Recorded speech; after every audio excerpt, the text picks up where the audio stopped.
Жасанды интеллект негізінде ғылыми жұмыстар жүргізу мүмкіндіктері. 21 ғасыр цифрлық технологиялар мен жасанды интеллект жи дәуірі. Қазіргі таңда жасанды интеллект тек өндірісте немесе тұрмыстық салаларда ғана емес, сонымен қатар ғылым мен зерттеу салаларында да белсенді түрде қолданылып келеді. Ғылыми жұмыстар жоспарлау, әдеби шолу жасау, деректерді талдау, гипотеза құру, нәтижелерді интерпретациялау, осының барлығын жасанды интеллект көмегімен жүзеге асыруға болады. Бұл тақырыптың өзектілігі зерттеу жұмысын жылдам әрі тиімді жүргізудің заманауи жолдарын қарастыруда. Жасанды интеллекттің ғылыми зерттеулердегі рөлі ең алдымен уақыт үнемдеу, күрделі мәтіндерді құрылымды әдеби шолуды автоматты түрде жылдам жазуға мүмкіндік береді. Екіншіден, деректермен жұмыс істеу мүмкіндігі. Жасанды интеллект үлкен көлемдегі ақпараттарды жылдам талдай алады. Үшіншіден, идея генерациясы, жаңа зерттеу бағыттары немесе гипотезалар ұсынуға көмектеседі. Төртіншіден, ғылыми стильде жазу мәтінді академиялық нормаларға сәйкестендіре алады. Бесіншіден, тілдік қолдау көп тілді жұмыс істеуге мүмкіндік береді. Қазақ, орыс, ағылшын тағы басқа көптеген тілдермен жұмыс істей алады. ChatGPT-ді ғылыми жұмыстарда қолдану мүмкіндіктері. OpenAI жасаған ChatGPT атты тілдік модельді білім мен ғылым салаларында үлкен сұранысқа ие бола бастады қазіргі күнде. Бұл құрал ғылыми мәтіндерді жазуда, ақпарат іздеуде, құрылым жасауда және идея генерациясында зерттеушілер мен студенттерге көмекші бола бастады. ChatGPT-дің ғылыми жұмыста қолдану бағыттары. Жалпы бірінші бағыты ғылыми жұмыс құрылымын жасау.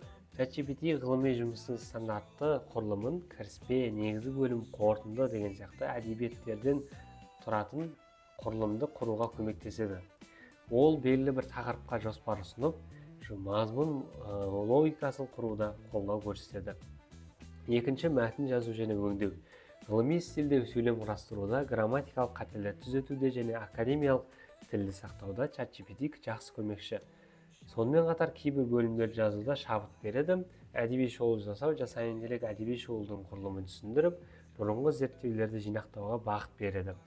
ChatGPT тақырыпқа қатысты ғылыми еңбектердің жалпы мазмұнын сипаттай алады.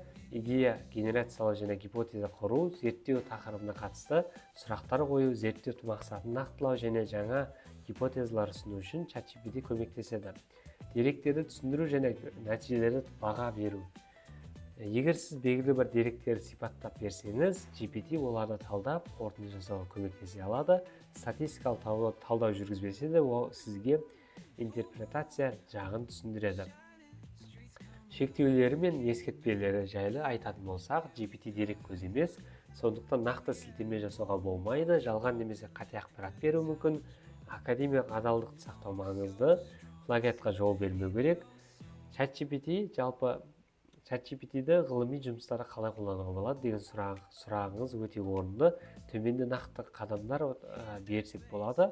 Бұл жерде әдістерді курстық дипломдық магистр жұмыста дайындауда нақты көмек бере алады. ChatGPT-ді ғылыми жұмыстары қолдану жолдары: тақырыпты талқылау, тақырыпты нақтылау, сұраныс промпты мысалы маған жасанды интеллектті білім беруді қолдану тақырыбына зерттеу жұмысының мақсатын, міндеттерін, өзектілігін жазып бер деп ChatGPT-ге сізге нақты ғылыми тұжырымдар береді. Өз сөзіңізбен өңдеп, идеяны дамытсаңыз, жұмысыңыз ерекше болады. Жоспар мен құрылым құру. Сұраныс мысалы экотехнологиялар тақырыбында ғылыми жұмыс жоспарын жазып бер. ChatGPT кіріспе, негізгі бөлім және 2-3 тармақтан тұратын қорытынды және әдебиеттер тізімінің құрылымын ұсынады. Әдеби шолу жасау.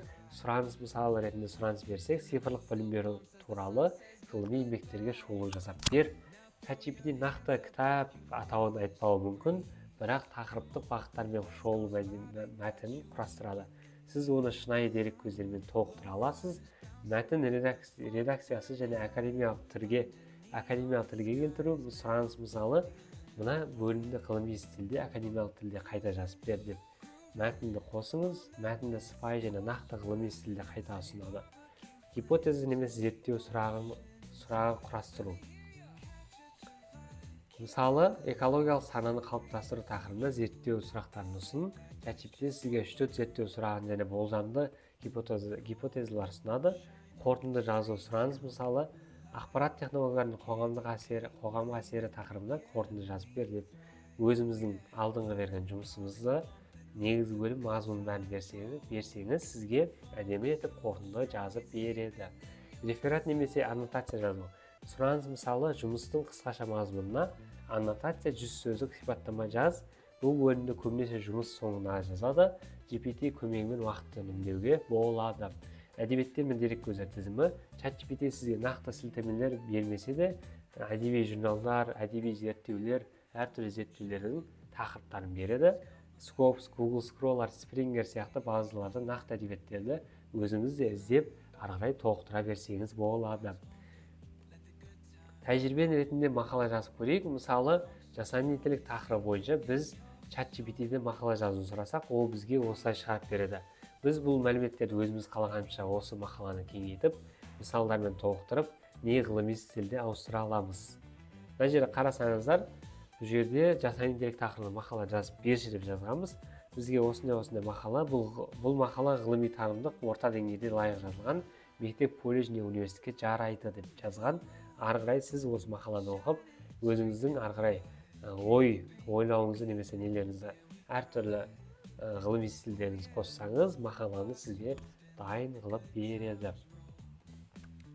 ChatGPT ғылыми жұмыс жүргізуде қосымша құрал ретінде өте пайдалы, алайда оны басты апта немесе зерттеуші ретінде емес, көмекші ретінде қолдану қажет. Ғылыми ізденістің мәні адамның сыни ойлау қабілетінде екенін ұмытпау керек. Дұрыс әрі жауапкершілікпен қолданылған жасанды интеллект сапалы әрі мазмұнды зерттеудің заманауи серігі бола алады деген сөз. Яғни жасанды интеллект ChatGPT ғылыми жұмыстарда біз өте жақсы қолдана аламыз. Ғылыми жұмыстарда қолданған кезде біз барлық жалпы қалай қолдану керек екенін айтып өттік осы сабақта. Келесі сабақтарда кездескенше аман сау болыңыздар.